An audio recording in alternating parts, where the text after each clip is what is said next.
Welcome, everyone, to the Lighter Mind podcast. In the Lighter Mind, we explore spirituality, personal growth, trauma, recovery, and the path to wholeness. The Lighter Mind podcast is not intended to diagnose or treat any forms of mental illness. We are not licensed therapists unless otherwise noted, and these are experiential conversations.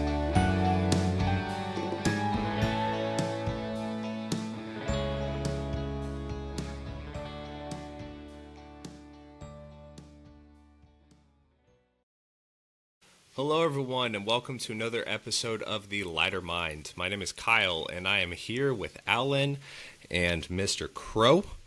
We've just got out of a bunch of technical difficulties, but we're right here again. How are you guys?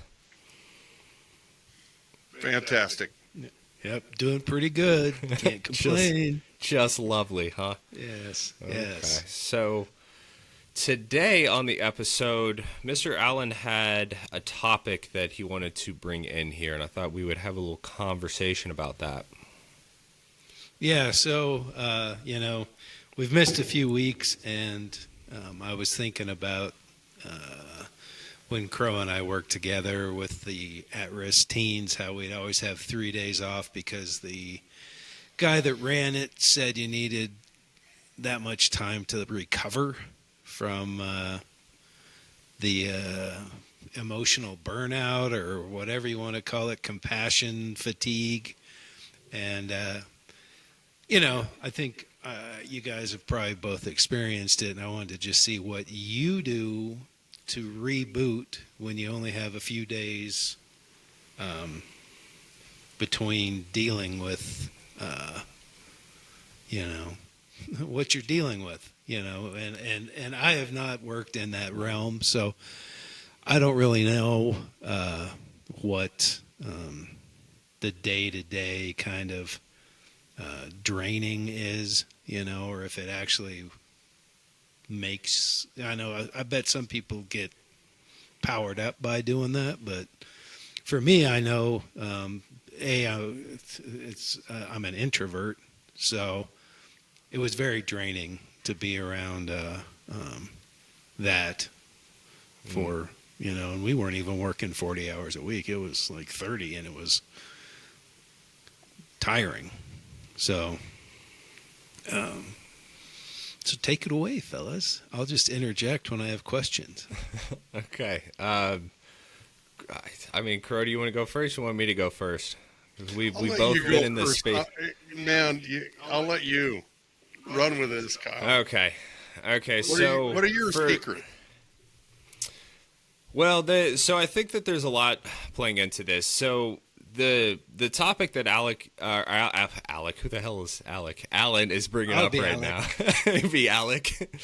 So the topic that you're bringing up right now, for those of you that are listening who don't know, Crow and I work within addiction medicine. We work with people who are in drug and alcohol recovery, and we kind of do the same job. So I'm a group facilitator. Crow, you're a group facilitator, right? Is that your job title? So what we do, or at least what I do on my end, is that I bring in psychoeducational topics that could potentially be useful for people who are in drug and alcohol recovery. And since I am in recovery myself, I can dig into a lot of my experience around getting sober in order to bring that into the room and give the clients an idea of what recovery looks like in a practical sense, because I think it's difficult to read stuff out of a book to get the full picture of what addiction looks like. And so I think that Crow and I are definitely able to bring in a lot of that real world experience, and it's a challenging job. It is also a very rewarding job. It entails a lot of holding space for people and playing into compassion and empathy, and there's a lot of patience involved, and there's a lot of brain power used in order to problem solve, and it uses up a lot of energy emotionally, and that kind of trickles over into like physical energy. And Alan, like you were saying, like you're an introvert. I'm definitely introverted too. I have extroverted qualities where I can show up and be the light in the room if I need to, but I have to be able to kind of recharge alone. And that is something that when you are in a space where you're having to use 100% of your brain power to show up for these clients, because like we're really like on the front lines, and these people come in with some pretty horrendous problems, and they're looking to us for some type of solution. And we really have to kind of be firing on all cylinders to be able to be as supportive as we possibly can be. Because when you're dealing with something like drug and alcohol recovery, like it's a life and death situation. Like a lot of like is a epidemic right now that we're going through with drug addiction and fentanyl overdoses, and it's a crisis. So having said that, recovering from that, for me, I lean into a lot of my self-care practices where I try to practice neurofeedback when I can. I don't know if I told you guys, but I did manage to get a neurofeedback device, and I do that quite a bit in order to help emotionally regulate a little bit. I try to practice good sleep hygiene, making sure that I'm sleeping enough, making sure that I'm being intentional with my rest time, and practicing moments of silence when I'm resting so that I can process through anything that, because working within this space, it's common to be triggered or be activated in some kind of way by something that happens within the group room. And having, taking the time for myself, going and talking to a therapist if I have to, which I have definitely had to in the past, making sure that I practicing my mindfulness.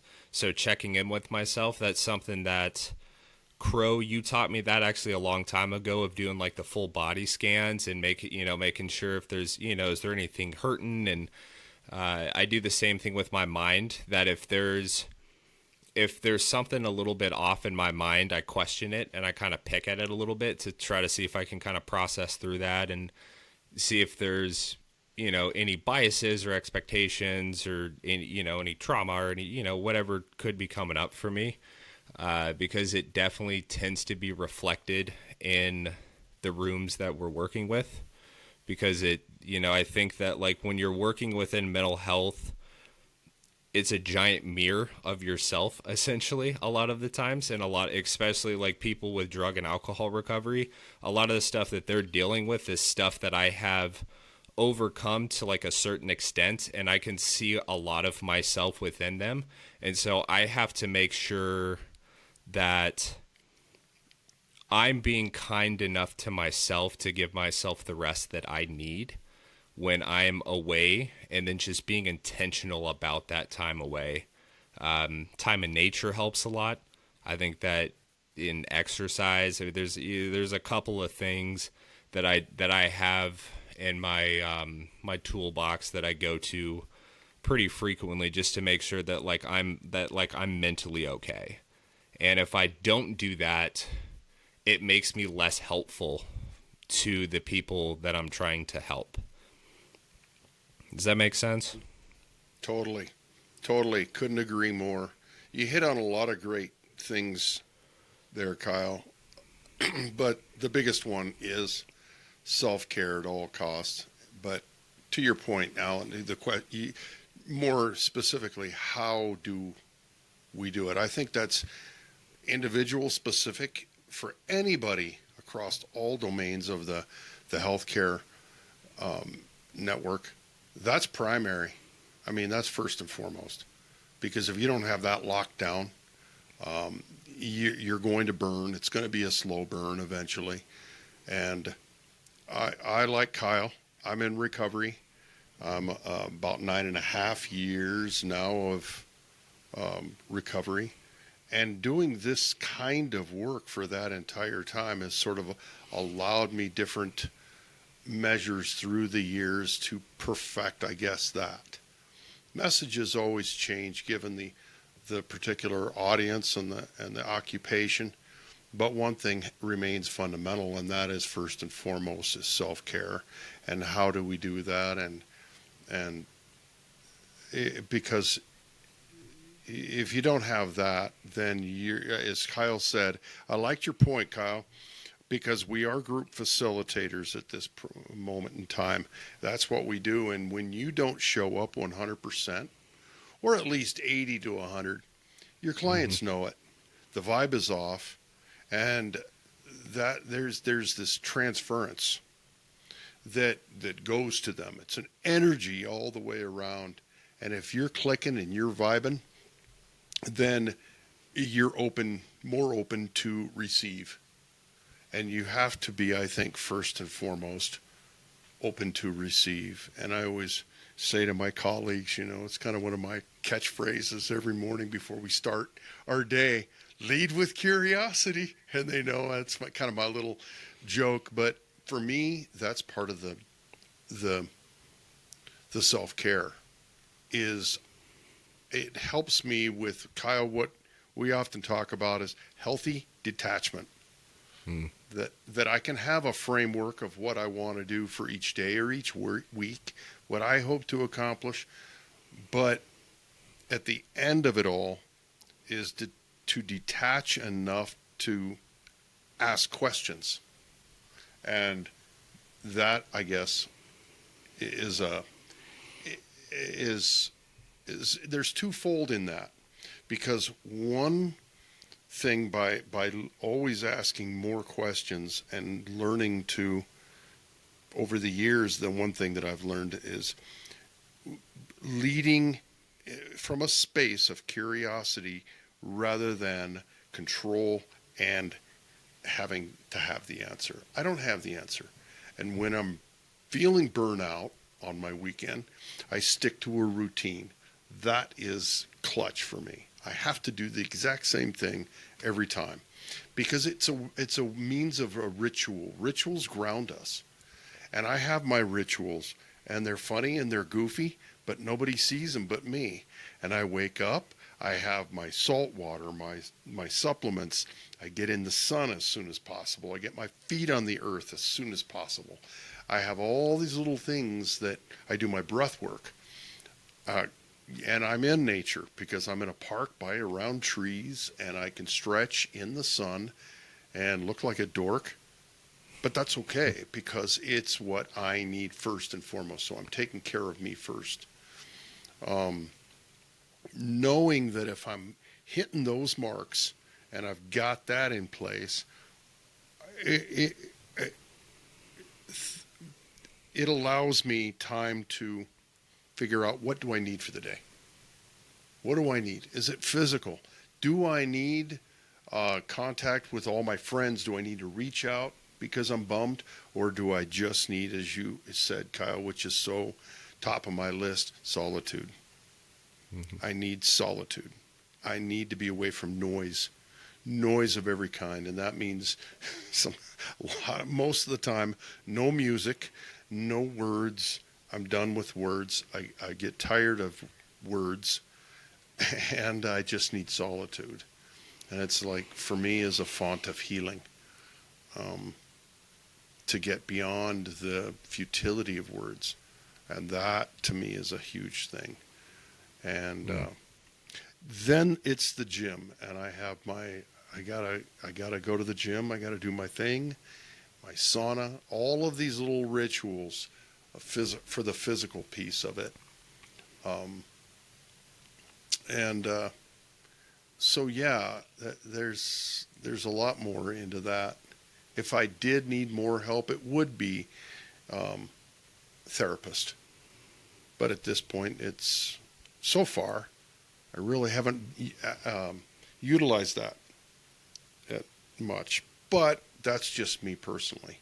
I say anybody that really goes deeper into a deeper state of depression and prolonged funk, absolutely, they've got to know when to reach out. Speaking to any other healthcare providers and workers in this field, there are a lot more less intense industries such as Kyle and mine, and there's a lot heavier ones.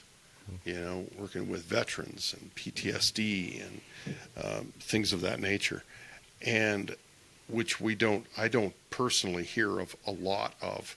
We do get it, but not that it's shared in the environment of addiction recovery that much. So it's not specific to that.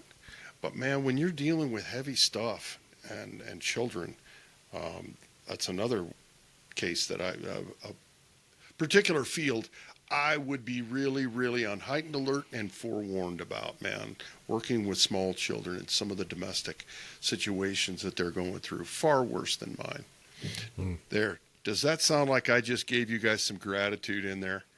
Because I'm grateful that I don't have it as bad as it could be, Kyle, Alan.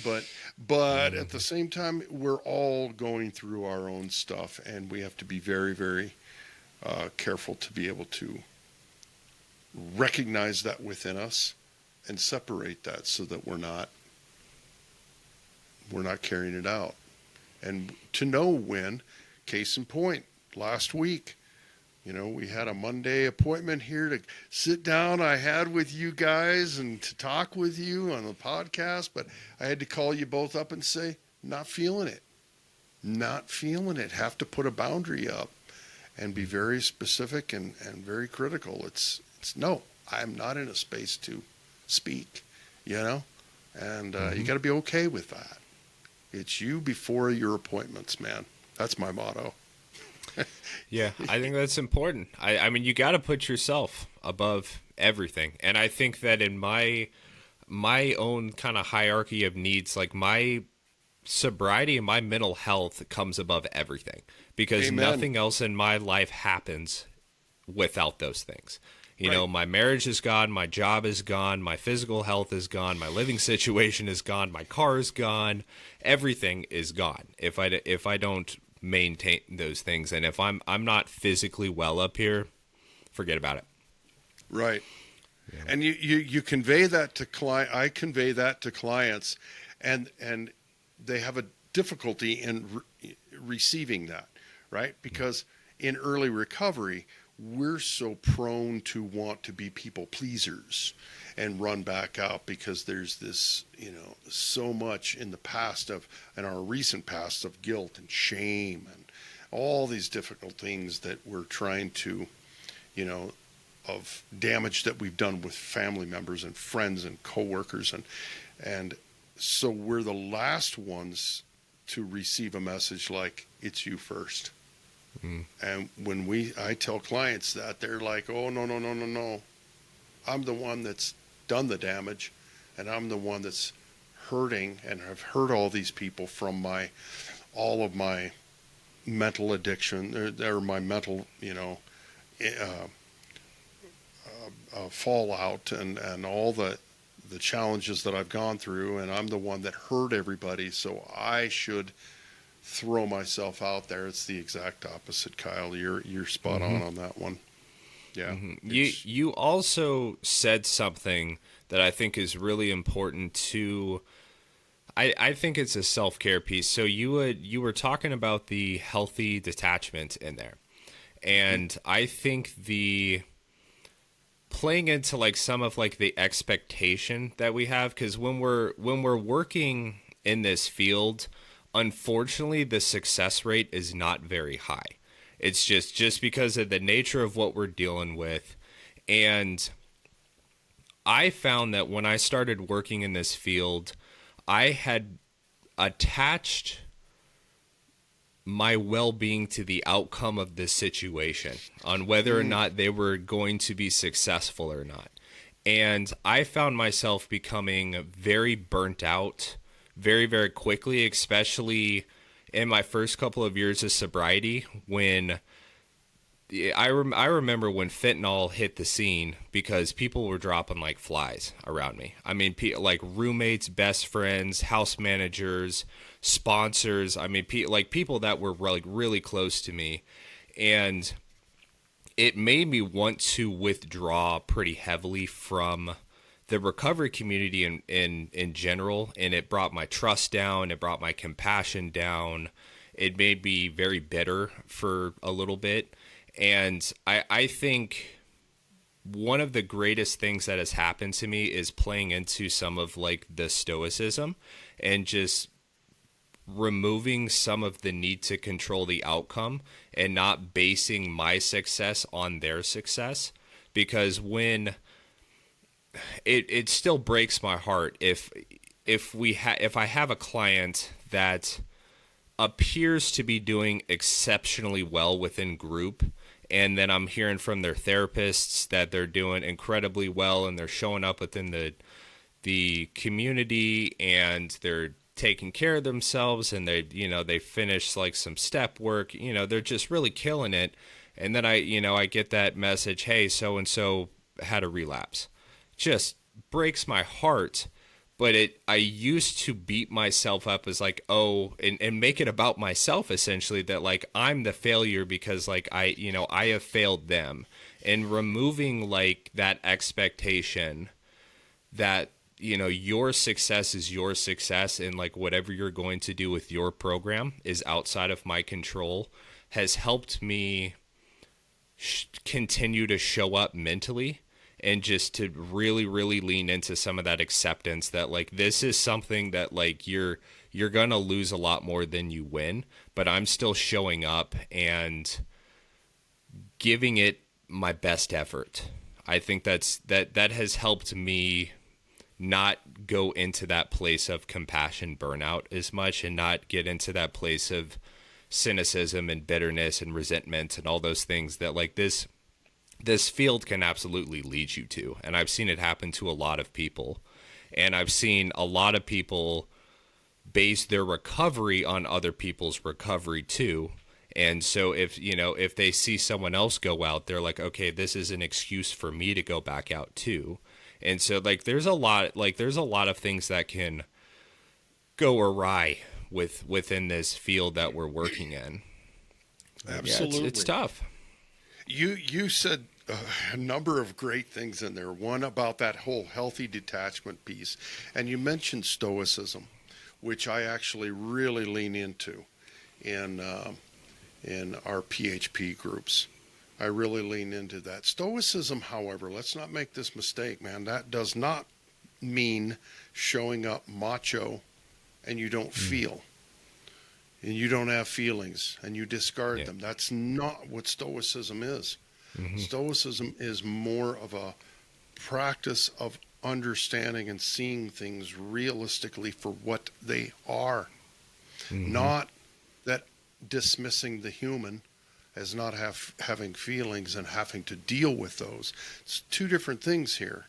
Because one, we're talking about action-based virtues, and the other we're talking about, understanding at a deeper level what is. So on one hand, it's almost, I think this is why I love Stoicism so much, if it's understood correctly, in my understanding of it anyway. Somebody can call in and correct me on this. But if done properly and correctly, it's going to force two different dimensional actions. One is that I'm moving into the world in an actionable way that is based upon my values and my virtues. But to understand that and to get there, I have to go deeper within myself to know what are my feelings and what is truly me at the heart of that. And so it demands of Crow to go deeper into Crow and have a deeper, richer understanding of him in an emotional way, so that I can distinguish between the two, my actions and my emotions. So it's not to dismiss and discard in some machoistic way, and that's absolutely not what Stoicism truly is, and it's not an effective way of understanding, and it's actually quite harmful if people just want to dismiss it as being some macho mechanism. And it's Mm-hmm. not. It's truly, truly not. And um, so that's what helps me tremendously. And another thing that has helped me tremendously is teaching groups. Kyle, I don't know if you've gotten to this point, but I'm teaching them because I'm teaching myself. Yep, do it all the time. Okay, I'm Hmm. actually, and I share that with them as well. I am teaching Crow as well as much as I am teaching them, and I have these these things that are working in my recovery, and I want to share them. And these are the the ideas. Then, of course, that's always probably 99% of the time going to fall into, if you really look at it, some sort of evidence based protocol already in place. So it's a matter of matching those up so that you can put it to clients in a reasonable and coherent way. Hmm. Um, one of those um, one of those things also that you said too was the on the healthy detachment piece, and I think a lot of that too is the framework in which we use our language. And by that, what I mean is, okay, let's look at my relationship to expectation, right? And what I expect, and all of the cascading downstream effects that word has on you and I as a healthcare worker. Well, that can mess us up pretty bad, right? What if we were to change that to something like a healthy respect for the client's journey? Mm. I love you. I'm going to do the most I can. I'm going to show up in this moment as best I can. But when I leave this place, I'm going to respect your journey. When you leave our clinic after 30, 45, 60, 90 days, I'm going to respect your journey, and I'm going to respect the fact that you showed up and paid attention to every facilitator, every therapy session, and I'm going to respect the fact and pray for the fact that you paid attention and that you want this and that you're committed. And that's the most I can do. And be above and beyond and outside of that, I don't know. So a lot of times too, when our clients leave, here's another thing. They may come back 2 years later, and they'll come back to one of our alumni events and say, "Oh man, you helped me so much. You were the keystone point in my recovery," and blah blah blah. And I'm like, "Yeah, good. I love hearing that. That's fine. That's great." But I weigh that in measure, in careful measure, with just as much that didn't, right? So if I'm not going to grab onto the great, great things and live into those, it's the same over here. So there's an equanimity that I'm after. And that really helps me in terms of self care. Back to your original question, Alan. I'm after equanimity. I'm after this place of remaining equanimous to allow things to come and go, if that makes any sense. Not to get too pink cloud about anything, and not to be too low, to remain uh, sober, if Mm. you will. That helps me remain sober. And usually when I'm going through a funk, I usually know where to look, and it's going to be in my expectations. Mm.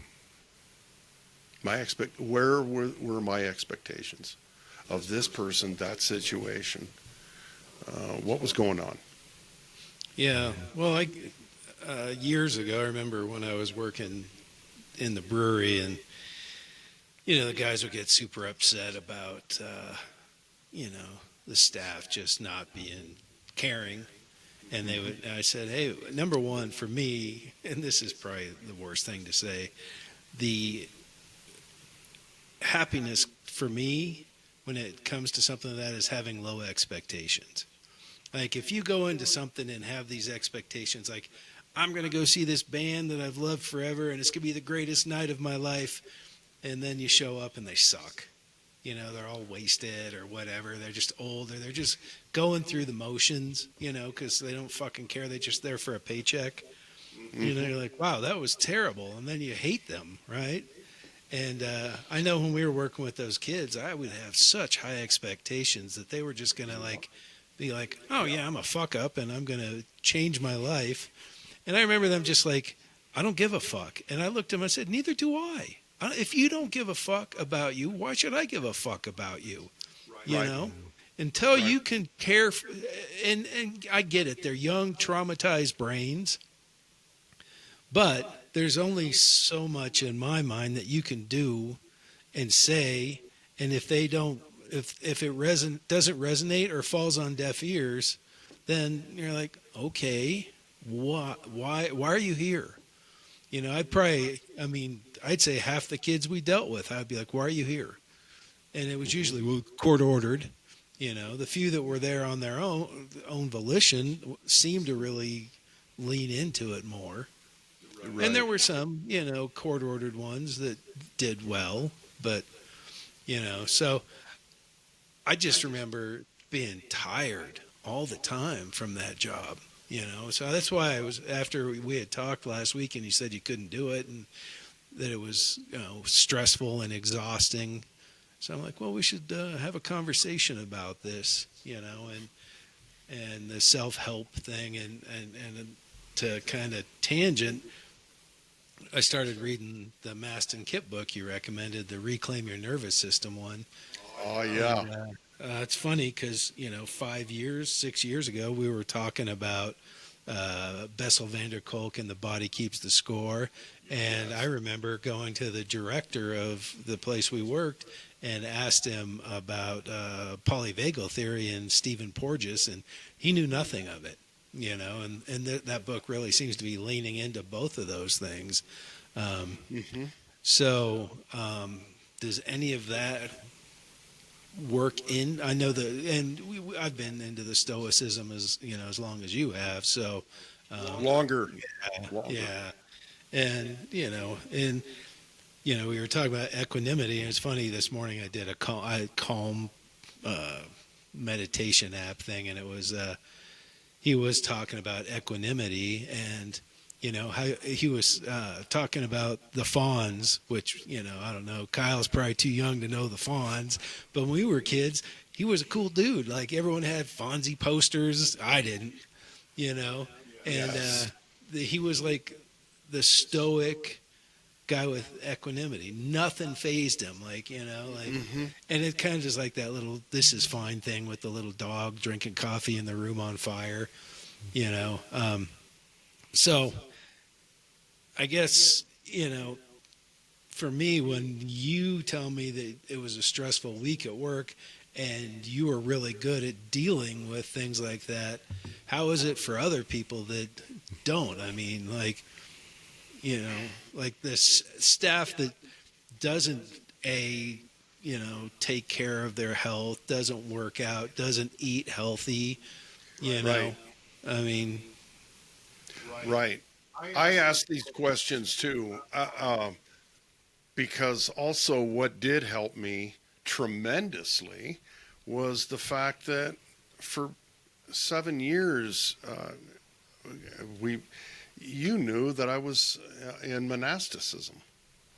To be a monk, in dispersed community, avowed religious, you learn a tremendous amount about solitude, being alone, meditative practices, breath work, physical work that goes with that. And it's so imperative, and that all is still stuck with me to this day. So I live like that, really. I live in the same way. I mean, it's very much alone time, and I don't know. I really don't know.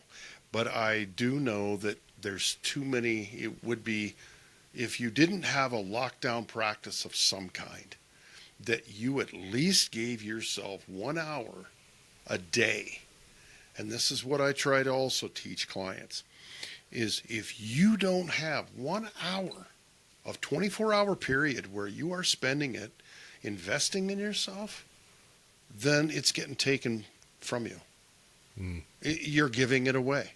And you're giving it away through either media, just silliness from maybe your employer that didn't need to do. Agreeing to, 5 16-hour days in a row when you did not have to be that guy that said, yes, I'll do it.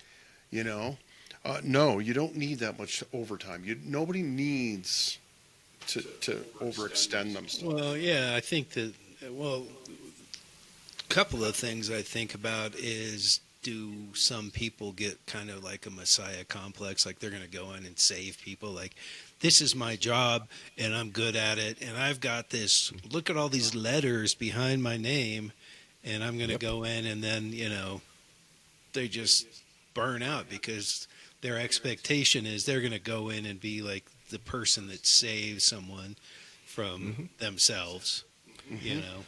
Yeah, I had a buddy tell me a long time ago to get off of the cross because I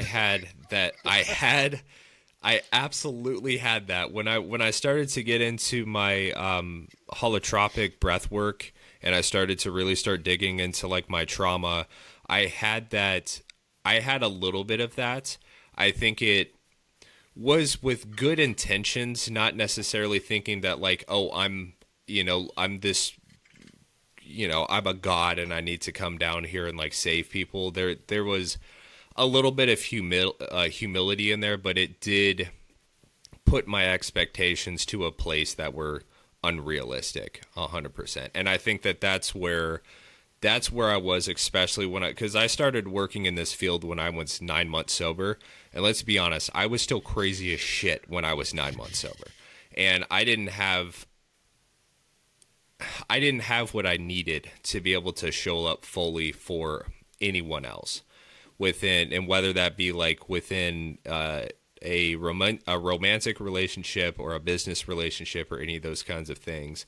But I did have that complex of thinking that like I need to take people's sins for them and I need to jump on this grenade for them, and it led to me quitting jobs.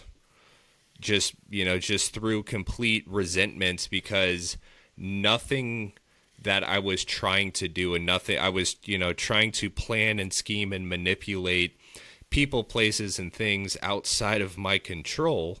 And if, you guys have been through this before. When we try to do that, we end up bitter and resentful.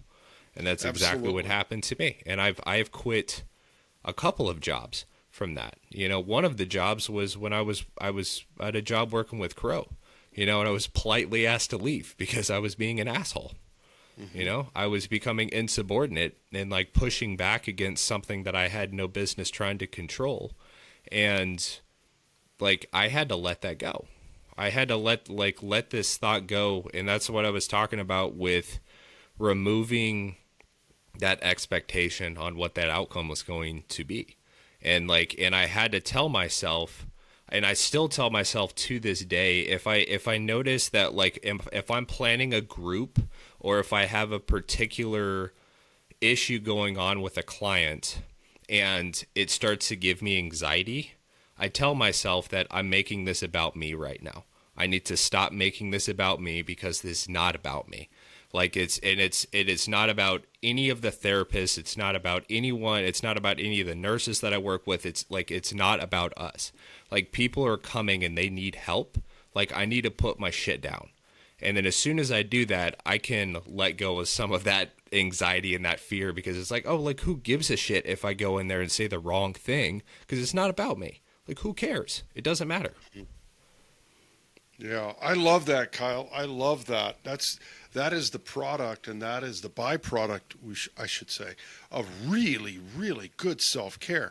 Because what you're doing now is you're showing up as a channel, not as you, not as your opinion, not as anything else, but you're showing up just as a channel for them, and you're just a feed. And now the whole group is run on MI, motivational interviewing, because it's just popcorn, and it's a beautiful symbiotic sharing moment where everybody opens up, and those are great. Those are absolutely fantastic. And I still swear by this too, by the old Maya Angelou that I used to just preach to all of the coworkers at for the at-risk youth, is that they're not going to remember anything you say. They just don't care. They're not in a space or a place to understand what's coming out of your mouth, but they're going to remember how they feel being around you. That's all that matters. That's really, an end of day, I've come to learn most of what matters. Not all of it, of course, but they're going to remember how they felt when they are in your presence. Because number one, maybe for a lot of people, they haven't been allowed, their nervous system has not allowed them to feel that safe in their life. And so it's a strange new frontier when they're around you, because it's like, holy shit, I actually can be me again. And that in and of itself is huge. But that's only when you are showing up, Kyle, as you had said, 100% authentic, and you're open to that experience. And so there's quite the responsibility for us to take care of ourselves so that we can show up in that authentic space before even getting into the room. But I know that it is. And in fact, Maston Kip talked about this. He talks about how many of you, and he's taken polls in this thing, and he had mentioned how many people did not have a good therapeutic experience with their therapist. And a lot of people raised their hand, and he said, how many of you in that moment felt safe with your therapist? None of them raised their hands. So it's about safety. It comes back to that. Well, and I think that feeds into the polyvagal thing, right? So Yep. they're stuck in fight or flight the whole time, and not in rest and relax. And I think that how to get them to be able to do that is really the challenge, right? Like, Yeah. I mean, you've spent your whole life thinking everything's a threat, Right. That's got to be really hard, and and it's still, I mean, it's hard for me, and I kind of understand it a little bit, but sometimes I'm like, God, you just got to get out of that fight or flight mode because you're safe and everything is fine, But we're wired to think everything. I mean, we've evolved to think everything's a threat. It used to be, so you'd see an animal, it's going to eat you, or some other, you come out, you were cavemen, and we're like, ugh, and we come out of the cave, and there's someone there with a bigger club than ours, and they don't care, they're going to kill you, right? So Right. we have this genetic propensity towards that. So to overcome that, number one, is hard, and then if you're addicted, or that addiction really is probably partly trying to make you feel safe, right? Right. So there's a lot of good layers to what you're saying here too, Alan, because you're bringing up the different layers of awareness for them to even physically be aware of that in their own autonomic nervous system. That's heightened. That's some serious heightened awareness to be able to detect that. And as you were saying, Kyle, that inventory from within, that bodily inventory to say, how do I feel in this moment? And it takes quiet. It takes a lot of introspection. And beyond that, just it's a physical awareness and spatial awareness, interoception, I believe, to be able to look inward and just feel this.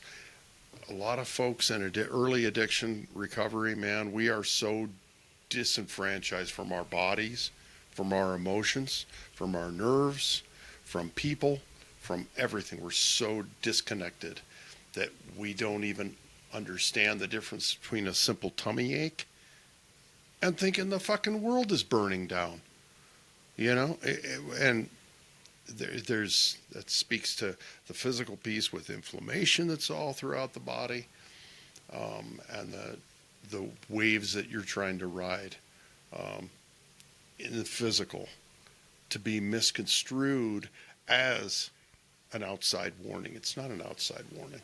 It's just my body is going off the rails. So there's a lot of things at play here, and that.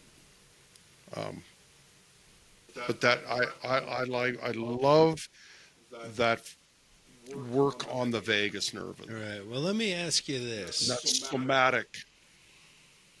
So I saw, well, Phoebe and I were talking, and there was some study about people who talk to themselves, like when they're doing stuff. Like we had an electrician do some work here, and the whole time he's talking to himself. And I'm like, this motherfucker is crazy as fuck. But he's like working his way through things. So anyhow, Phoebe showed me an article, and I, someday we'll learn how to post those on here. That people who talk to themselves when they're doing things are much more self-regulated than people who don't, because those of us who don't vocalize what's going on in our head let it kind of just bounce around in there, and then it can like start to tangent to like craziness, right? So I would like you guys to observe what percentage of people that you work with actually talk to themselves when they're just like doing things, like, like not people you work with, but your clients. Like, is this guy, do any of them? Are they able to self-regulate? Is that part of it? But I thought it was interesting about that people, because I never talk to myself. Like, I'm always like, it's, shit's in my head, and I'm like, and then my wife's like, talking to the squirrels and the birds and the cats and the dogs and singing to them. And I'm like, she's on to something there. So, and the other thing that I saw this week that was interesting was about phones. And we've talked about just transferring your addiction from whatever to your phone, and that how people think that it's a dopamine hit to go to your phone. But this new thing is saying it actually reduces cortisol instead of a dopamine hit. So you grab your phone and the cortisol drops, but as soon as you put the phone down, it goes up, and it actually goes up higher than it was before you grabbed your phone. So you get in this vicious cycle of cortisol building higher and higher, and you just keep going, and it's, so I thought that was interesting. So I've been trying to be very conscious about not grabbing my phone all the time. But it's hard. Like I sit there, like we'll watch a movie, and I'm like playing games. I generally don't care about the social media stuff because I don't need likes from strangers, really. I don't like strangers, so why would I want their likes? But anyhow, those were two things, and we're way off topic now, but whatever, fuck it, who cares? So those are things I found interesting this week, but I think it'd be interesting to observe, if I, and that was like when we worked with the kids, I'd read these articles and I'm like, and then, want to like observe to see who's doing this, or, we had this conversation when I started taking phosphatidylserine because it calms your brain at night. We don't get it in our diet because we don't eat brains and all the good shit anymore from an animal. We eat like filet and ribeye, and so I remember sitting there talking to him saying, hey, this is interesting, but we weren't allowed to recommend it to any kids or their parents because it was a drug. All of them are, but it wasn't a drug. It's a protein. A protein. Yeah, that's supposed to be part of our evolutionary diet, but it isn't, you Right. know. So, but it calms the brain, like I take it before sleep. Brain slows down, you don't ruminate, you just fall the fuck asleep. So, Right.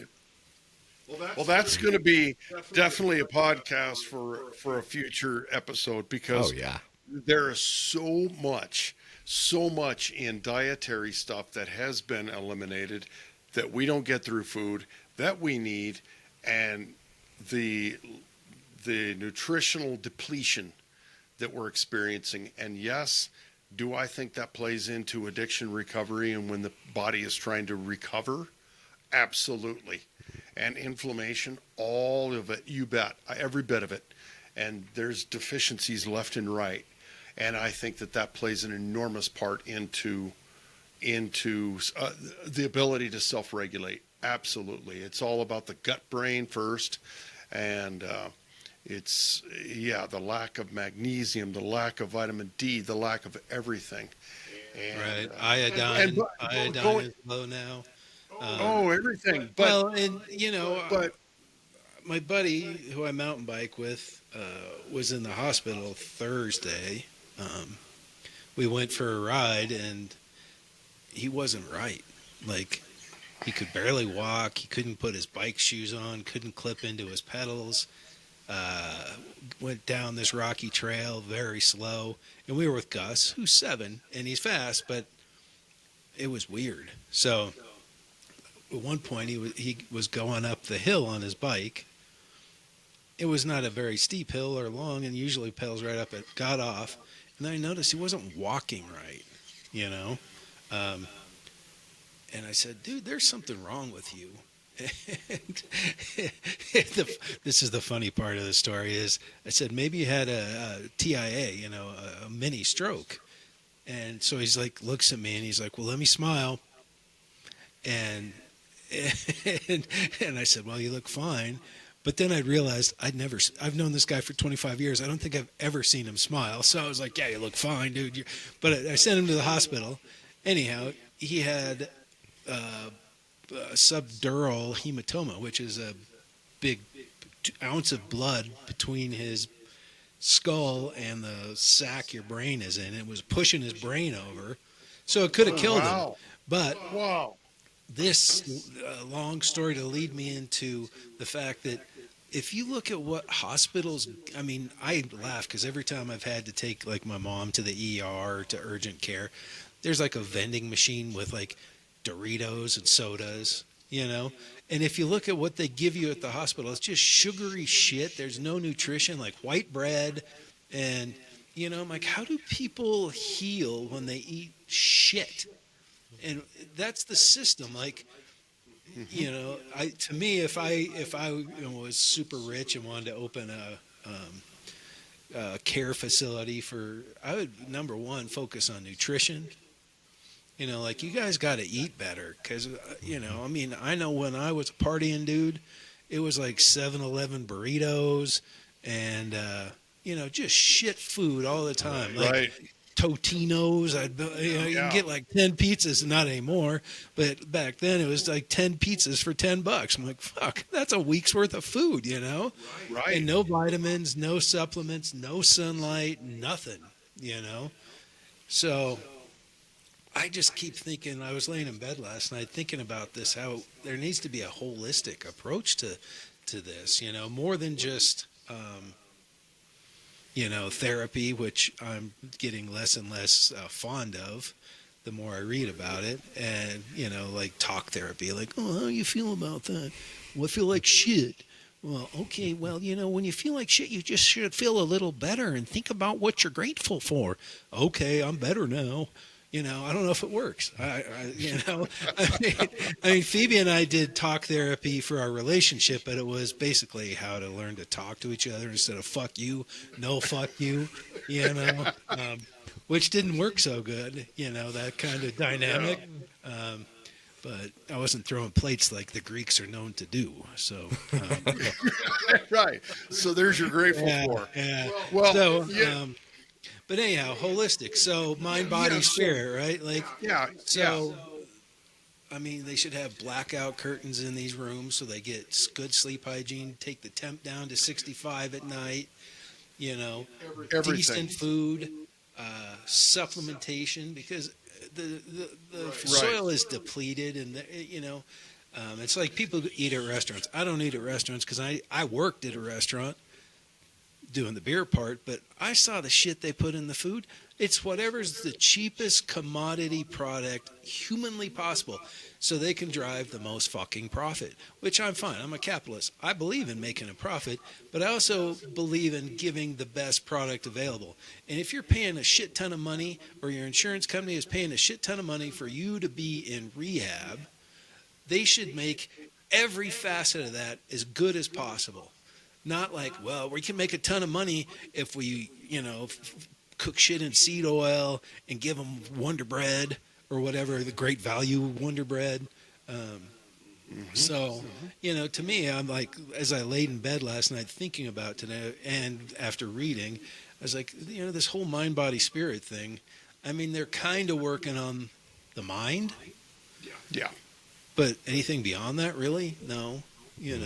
It's not like you need to go get your bare feet on the ground and put your hand on a tree and get some ions flowing through you, So, Well, if they're in Crow's group, yeah, they're getting some woohoo stuff. I have them watch a documentary on grounding.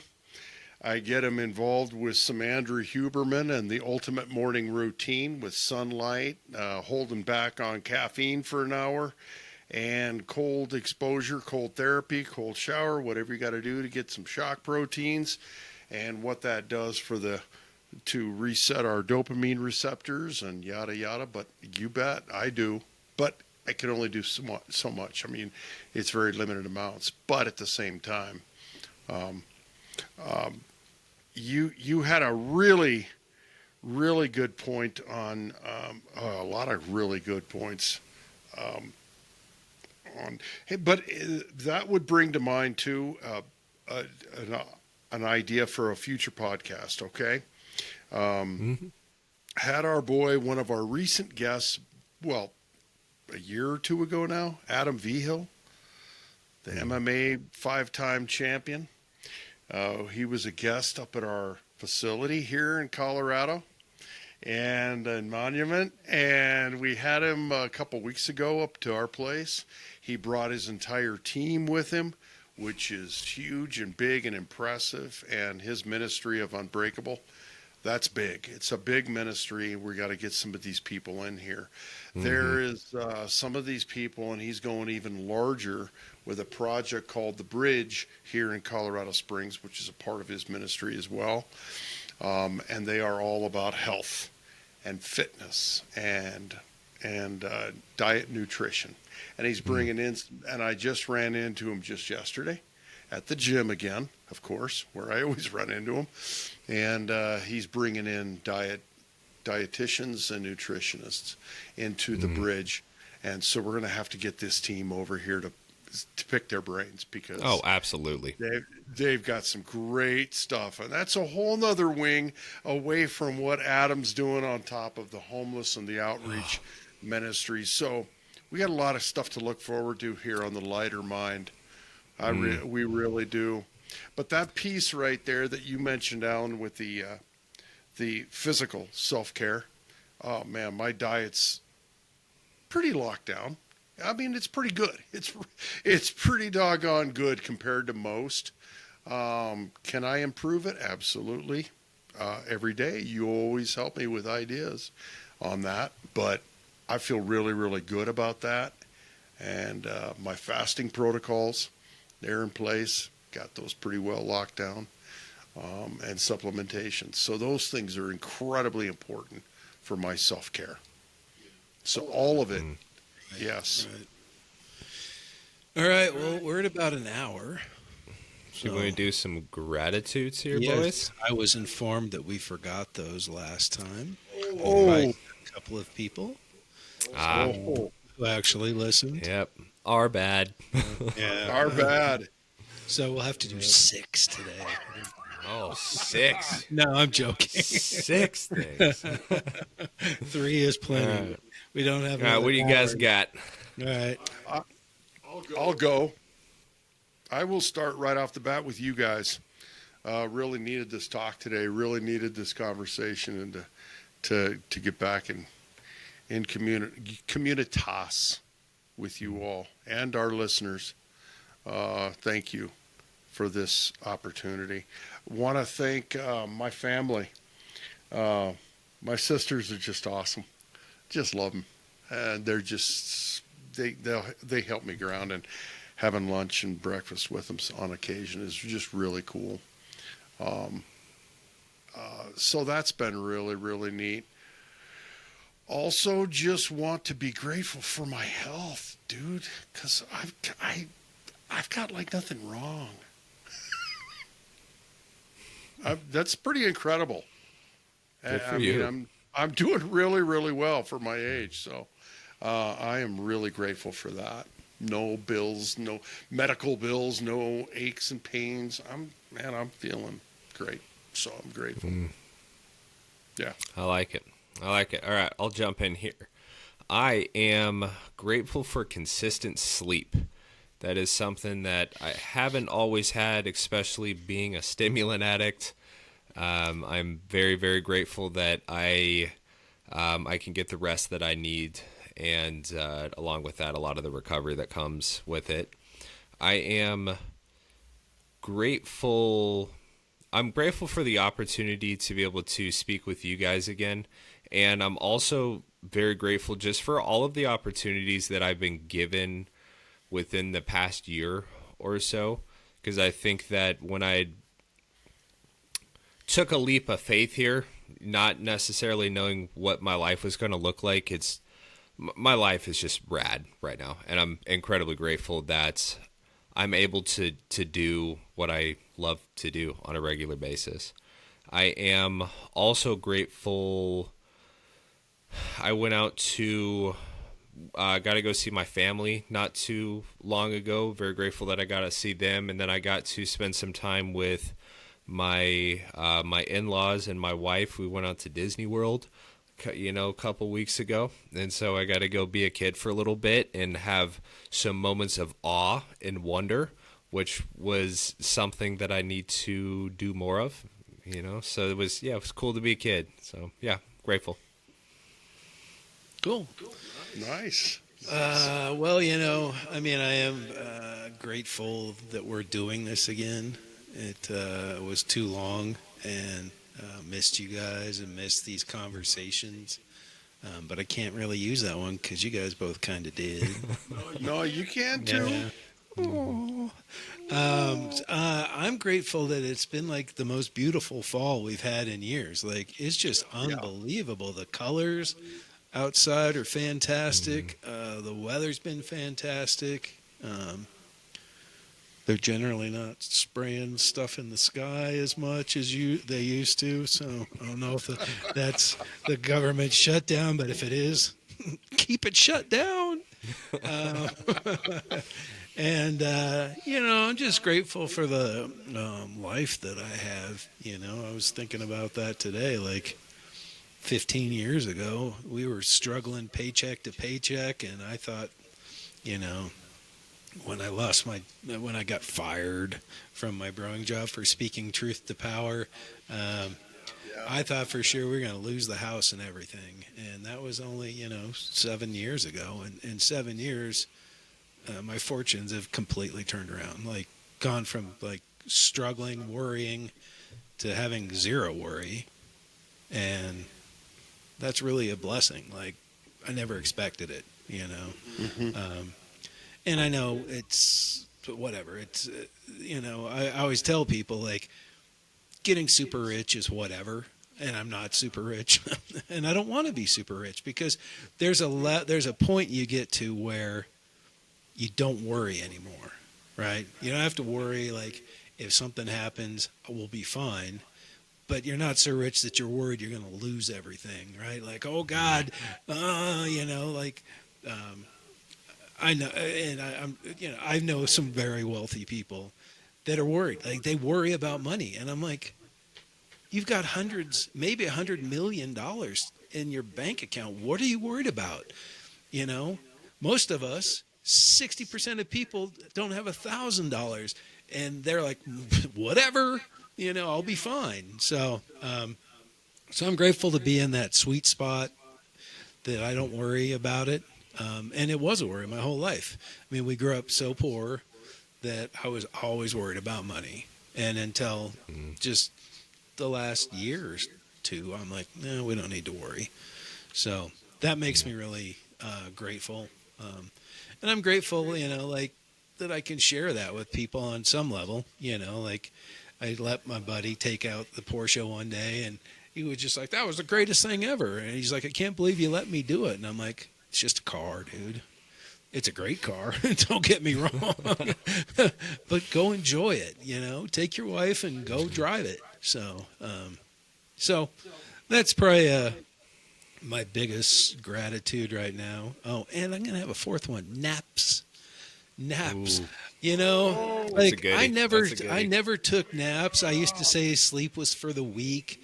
And, now I take naps, and they're great. And you wake up, and if you do it right, you wake up and you're refreshed, and you don't. Sometimes I'll take them a little late, and then it kind of screws my sleep schedule. But man, if I'm feeling sluggish, and I was feeling sluggish, so I'm just rambling. I think it's that stuff we drank, that Alpha GPC. Wow. No, but some of that too. Yeah. So we're getting our ducts cleaned. It's very exciting. We've never done it in the 20 years we've lived here, and they're supposed to do it like every year or so if you have dogs, which we do. But someone was telling me how they got theirs done, and then the guy came over and yelled at him because the furnace was dirty. So, and every year I vacuum it out, and I'm like, do. But I decided I was going to get the compressor and blow that motherfucker clean. And the cloud of dust was unbelievable. Like, being in the brewing industry, we hear about grain dust explosions killing people. Well, I'm blowing this dust, and I look down, and I can see the hot water heater just glowing like just a pilot light. Like, it's like, oh, we're going to blow. So I'm like, back off, but I breathed all that shit. And it's, so it's got like allergens, pollen, all kinds of crap. So I did that Thursday. Maybe it was Friday morning. Well, that night I had 102 fever. My eyes were burning. My sinuses closed up. My throat closed up. Today my little aura ring says I'm back to normal, more or less, but my eyes are still burning. So anyhow, I'm grateful I can get the vents cleaned professionally, and I probably should have not worried about the guy yelling at me for not taking better care of my furnace. So anyhow, that's too much information, so we'll edit all this out. No, all righty. No. Well, thank you everyone for listening, and stay tuned for the next episode. All right. Thank you, gentlemen. Thank you.